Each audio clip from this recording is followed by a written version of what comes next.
Hello Pisces, Sun, Moon, Rising and Venus signs. Kamusta kayo? Sana po ay nasa mabuti kayong kalagayan. Welcome back po sa Star Tarot. Kung bago kayo rito, welcome din kayo. Thank you for your support. I truly appreciate it. God bless you all po. Paunang message po ninyo is for general life. We have the magician. Ayan. So, definitely, meron kayong sisimulang bagong ganap dito kasi magician is number one. Number one is a new beginning. No? So, this is like an ace. Kumbaga, magsisimula ka ng bagong ganap, bagong chapter sa buhay ninyo. You're going to start taking action. Ang iba sa inyo dito really going to get on your feet, no? At magte-take action na kayo doon sa kung ano man yung mga gusto ninyong ma-achieve sa buhay. Yan, gagawa na kayo ng paraan ngayon para makapagsimula kayo na makalapit doon sa kung ano man ang mga goals ninyo, ano man yung mga dreams ninyo, ano man yung mga heart's desires ninyo, no? At ang ang ano dito, ang ganap dito kung meron kayong mga dreams, no? Meron kayong mga heart's desires. Kung dati iniisip nyo lang 'yon, pinagpaplanuhan nyo lang 'yon at baka for whatever reason hindi kayo nagte-take action kasi baka alam mo 'yon, yung hindi kayo sigurado baka or wala pang opportunity, no, na sa tingin ninyo makakatulong sa iyo para ma-achieve ninyo yung gusto ninyong ma-achieve. So, you've been procrastinating, maybe you've been waiting for the right timing, yung ganon. At yan, divine timing has come, no? Maaaring ngayon, mare-recognize nyo na things na nangyayari sa paligid ninyo is going to be in alignment na ito, no, doon sa kung ano man ang mga dreams ninyo, ano man ang mga plano ninyong gawin.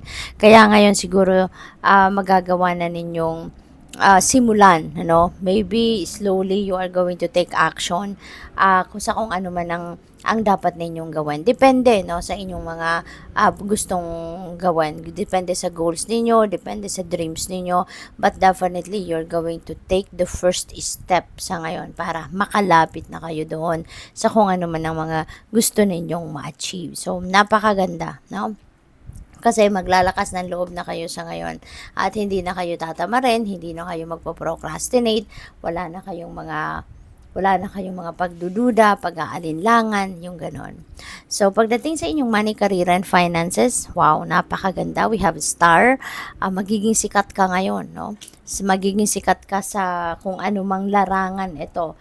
Whether it is trabaho, career, negosyo, whatever that is, no, na pinagkakaperahan ninyo, magiging sikat ka dyan. You are going to be famous, you're going to be on the spotlight, at maaring ito na rin yung pagsisimula ng inyong pag-alagwa. Ito na yung pagsisimula ng inyong success, no? Pagkamit ng inyong success. Maaring all your efforts are going to pay off na from here on. Kaya, kumbaga, mararating mo na din yung inyong tagumpay. Ma-achieve mo na kung ano man yung gusto ninyong ma-achieve, no? So, pwedeng yung pagte-take action ninyo rito, that could be siguro parang kung sa relationship, whirlwind romance, 'di ba? Ang mangyayari. So, biglaan siguro dito yung biglang pagsikat. Kunyari, nasa social media kayo, 'di ba? Maybe you are a content creator. So, siguro meron kayong mga ginagawa na alam mo yun, hindi sumisikat, hindi nakakakuha ng maraming views, pero all of a sudden, ano, baka ngayon na magsisipag kayong pagtrabahuan, no, yung content ninyo, and maybe there will be specific content na ilalabas ninyo na yun ang magiging viral, no? So, parang ganon ang pwedeng mangyari sa buhay ninyo, na bigla kang sisikat, na biglang magugustuhan ng employer ninyo yung ginawa ninyo. So, pwedeng may ganong sitwasyon. And this is a wish fulfillment energy din. So, baka meron kayong mga wishes na related sa inyong finances, trabaho, karera, negosyo, ang maaring makuha mo na sa ngayon, na maaring ibigay na sa iyo ng divine universe, no? At tsaka, magsisimula kayo dito ng bagong ganap. There is going to be something talaga na sisimulan ninyo. Pwedeng magsisimula kayo ng bagong trabaho, additional na trabaho. Pwedeng magsisimula kayo rito ng bagong negosyo, bagong business partnership, no, bagong career path, yung mga ganun ba, no? So, pwedeng may mga ganung pangyayari sa iba sa inyo.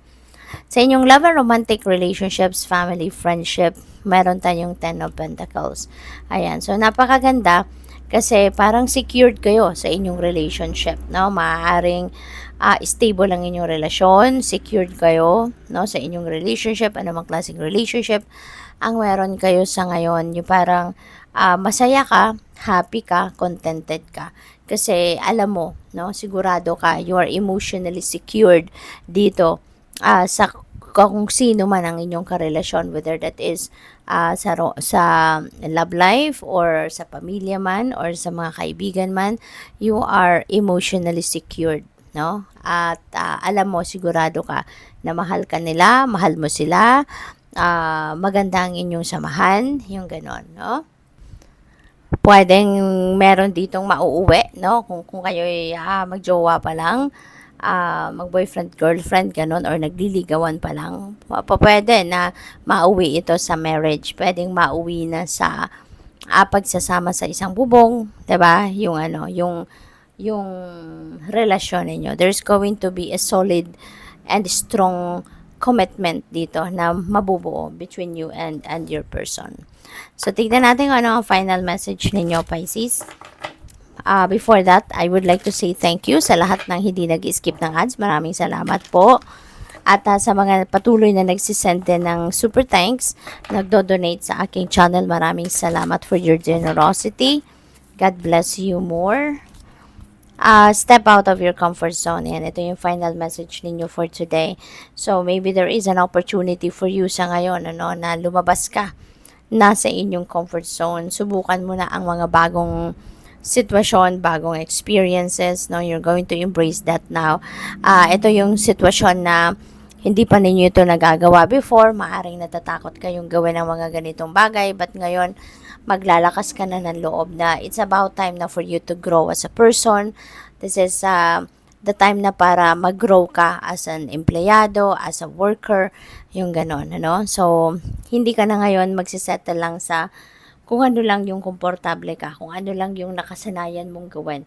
But now, magiging matapang ka na, you are going to take a bold step, no? You will be fearless and bold na ngayon sa pagharap or sa pag-embrace ng mga bagong experiences. So, this is the time for you to grow na. Kaya napakaganda. So, congrats. Thank you for watching Love and Light. Namaste.